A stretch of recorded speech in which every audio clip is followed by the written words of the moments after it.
Shalom. First and foremost, before I dive into this lesson, giving all praises to Yahweh, Bahashem, Yahweh Shai. Double honors be to our apostles and elders of Great Millstone. Shalom to you brothers and sisters out there who believe in Yahweh Bahashem Shai in truth and sincerity. All right, this is Isaiah chapter 33 and verse 6. A precept that we typically like to harp on a lot, especially as we, inch closer to Jacob's trouble. Okay. Isaiah 33 and 6 says, "And wisdom and knowledge shall be the stability of thy times, and strength of salvation. The fear of the Lord is his treasure." Okay. So, and this goes into, essentially the traits that you have. Okay. The characteristics that you have developed as a brother or sister in the faith. All right. Which by that I mean through the scriptures. Through the scriptures, you've learned the importance of humility, of fear of the Lord, of, agree with the adversary quickly, applying the scriptures, moving, wise as a serpent, harmless as a dove. These different things is what's going to keep you stable, because the scriptures, essentially have it all mapped out on, how we need to conduct ourselves in a day-to-day basis. All right, making sure that we're applying faith, making sure that we're not overthinking, making sure we're not letting our sins weigh us down, making sure we're not being envious towards one another, and things like that. You see, so it's important to understand that this truth is no light thing. All right, and there is nothing out there, that will ever amount to this truth. This truth, through the spirit and power of Yahweh Shemel Shai, is what will keep us stable. And what does it mean to be stable? You're not able to be moved. I remember Yahweh Shai spoke about, having a house built upon a rock versus sand. And then, because it talks about when the strong winds came, the house collapsed that was built upon sand, but the one that was built upon a rock, it was stable. All right, it wasn't moved. It was perfectly fine. And that's how we are going to be, so long as we're applying the scriptures. And remember, that's what this truth is all about, man. All right, it's about applying the scriptures. There's more to it than just knowing, a couple Hebrew words and knowing a couple breakdowns. Because you can know all the breakdowns in the world, but if you're not a brother, if you're not treating brothers like how you want to be treated, if you're not, paying tithes to the Lord, if you're not praying and fasting, if you're not, conducting yourself like how a man of the Lord should, all that knowledge that you have stored in your mind is vanity. Okay? Because realistically, when the time of trouble comes, these certain breakdowns, like knowing, for example, the statue in Daniel, that's important to know. We're not knocking these breakdowns and saying it's not important to know, but knowing that, the legs of the statues, the Roman Empire, is not going to save you. Okay? That's not going to allow you to be a good brother. That's not going to allow you to, it's not going to give you more faith in that time. You need to understand that there's bigger things in this truth than just simply knowing history, than just simply knowing some breakdowns or knowing some Hebrew, or because Jake always wants to be in that one-up spirit where they just want to be, I just want to know, more than this guy, more than that guy. I want to be knowledgeable, and it's great to always want knowledge. It's great to always want to be better than who you were yesterday. But when you start trying to compare brothers and you start trying to, seek preeminence through knowledge, it's vanity. Okay? Because Yahweh Shai was teaching primarily what? To love your neighbor as yourself. Okay? So if you can't apply the simplest thing, that's like, okay, you can shoot from beyond the 3-point line. That's great. But if you can't even do a layup, and if you're not good at passing the ball, because realistically, if you can score 50 points a game, that's great. But if you have no assists, no rebounds, no steals, nothing, all you can do is shoot threes. It's like, what the, like, come on, bro. And before you can even really shoot threes efficiently, you need to be able to what? To shoot close range. You got to have your form down, your stance down. You got to have your release right. You got to have your handle on the ball right. You got to make sure you're spacing your fingers out. Make sure you're leaving space between the ball and your palm, right? So it's all about the fundamentals, and the fundamentals of this truth is humility, patience, you know, being a good brother, things like that. That's what the Lord is looking for, man. The Lord is really looking for faithful, sincere men. All right, those that understand, okay, we're not perfect. You know, we're gonna mess up, and but they're not gonna allow those things to be an anchor onto them. They're gonna use that as motivation to continue to try. You know, it's just like if you grew up in a state that had winter, like ice on the sidewalks. A lot of times you can't even necessarily see the ice, or you're not paying attention. So you don't know when you're gonna slip, but when you do slip, you get back up. Okay, that's the men that the Lord is looking for. All right. But this is James 1:22. It says, "But be doers of the word and not hearers only," because at the end of the day, if you're not truly a doer of the word, it's going to show forth in these latter days. Because pretty soon we're not going to be able to make videos. We're not going to be able to call each other. We're not going to be able to open up, the book of James and read. We're not going to be able to tap into an elder's video or a brother's video or apostle, whatever. We're not going to be able to do none of that.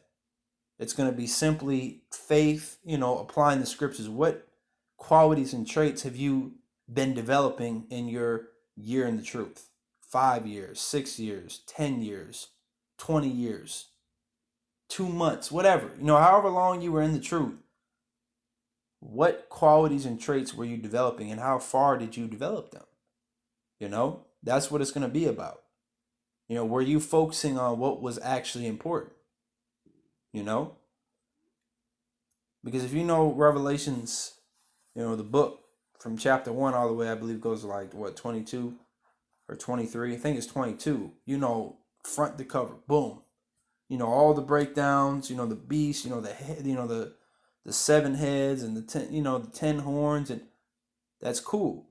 But then you're over here being puffed up in your head, being proud. You have no humility. You feel like you're entitled.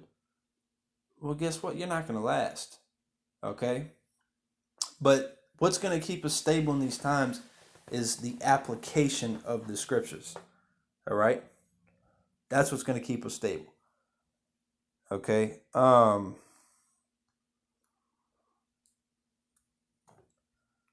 fact, let me go ahead and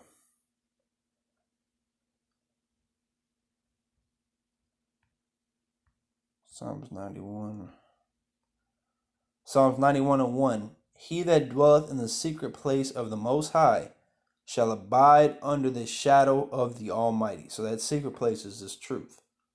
You see, we're going to be stable so long as we have this truth. Because remember, in Ezekiel 9:4, the mark that is speaking about there, the exemption, when you go into the word in the Hebrew, it's tawah, which is an exemption from judgment. That's this truth. Okay? Verse 2, it says, "I will say of Yahweh, He is my refuge and my fortress, my God, in Him will I trust." And that's known as what? What is King David showing forth here in this second verse?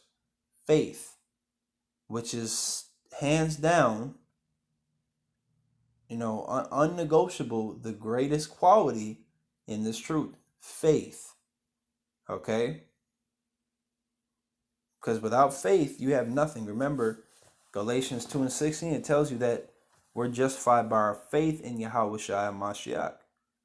It tells you also that, which we know you got to have works to accompany your faith, but you, believe it or not, just like you have people that may have faith and no works, you have people that have works and no faith. They might be going out, they might be pulling precepts, watching videos, but they don't really believe. You see? That is the most important quality, is faith. Because remember, Yahweh Shai said, with a grain of mustard seed, you can move mountains. Okay? You can tell it to go yonder place and cast it into the ocean, if I'm not mistaken. So that's what's going to keep us stable is faith, humility, patience, okay? Having discernment of thoughts, because there's going to be a lot of spirits that are going to enter into our mind in those times. They already are. How much more then? It's not called the hour of temptation for no reason. When the mark of the beast, the RFID chip is mandated, it's tempting off the muscle because you're casted out of society, and of course the flesh always wants to be comfortable and wants to seek that normality, that comforting life, knowing that you can go to the grocery store and see your family and this and that. But also it's the hour of temptation because you're gonna have spirits in your mind. You're gonna have demons fucking with your head. You see? And that's why right now we gotta make sure we're focusing on building our character.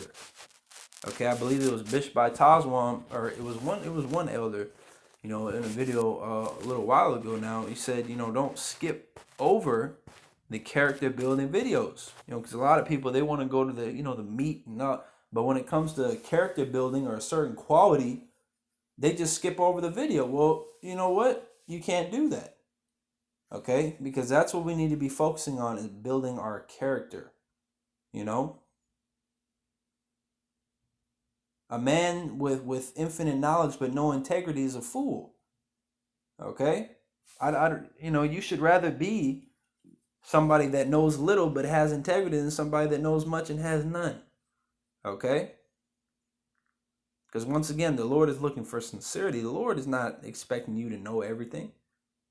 In fact, all the knowledge that we have received and that we are receiving is from the Lord. The Lord has given you your portion. Okay? The only reason you're ever able to learn a breakdown is because the Lord has uncovered your eyes for you to see it and for you to memorize it and understand it and to be able to teach it.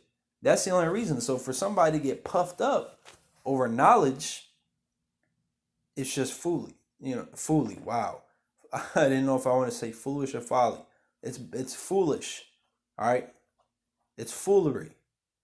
Okay? The Lord is the one who grants wisdom.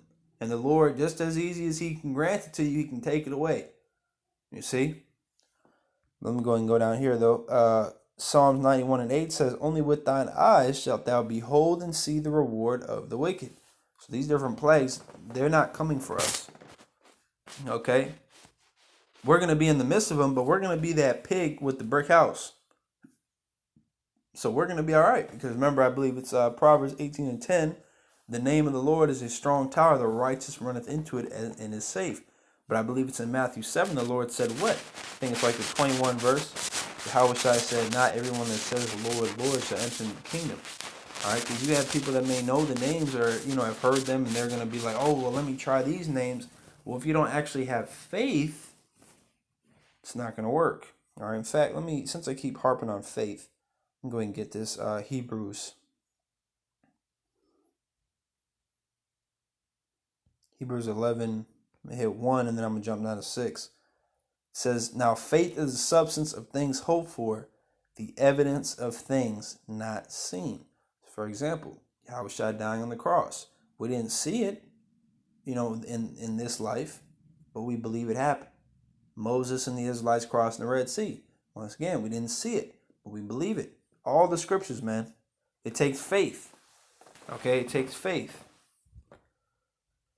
Verse 6 says, "But without faith," so without belief, without truly believing, "it is impossible to please him," the him being the Most High.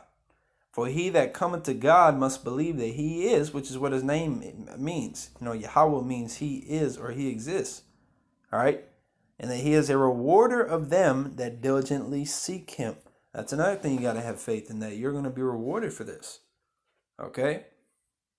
The scriptures say the Lord is not a man that he should lie. He said that he was going to reward us with the kingdom of heaven, although we don't deserve it. That's part of his covenant. That's part of his abundant mercy. Okay? So you got to believe. Verse 7, it says, "By faith Noah, being warned of God of things not seen as yet, moved with fear," which in order to have fear, you got to have faith. You don't fear something you don't truly believe in, right? It says, "Prepared an ark to the saving of his house."